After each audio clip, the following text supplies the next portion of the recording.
মৃত্যু তোমার চোখের নড়াচড়া বন্ধ করে দিবে। মৃত্যু তোমার কানের শ্রবণ শক্তি স্তব্ধ করে দিবে। মৃত্যু তোমার ঠোঁটের নড়াচড়া বন্ধ করে দিবে। মৃত্যু তোমার জবানের শব্দ উচ্চারণ আওয়াজ বন্ধ করে দিবে। মৃত্যু তোমাকে তোমার কণ্ঠস্বর স্তব্ধ করে দিবে। মৃত্যু তোমার জিহ্বার সব স্বাদ বিনষ্ট করে দিবে। অচিরেই রূহ চলে যাবে, আর কিছুই থাকবে না তোমার।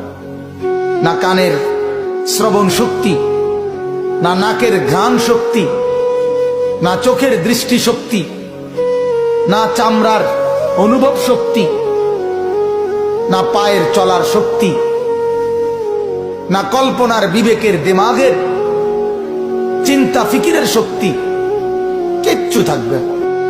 আল্লাহর নবী এটাই বলছেন, সব কিছু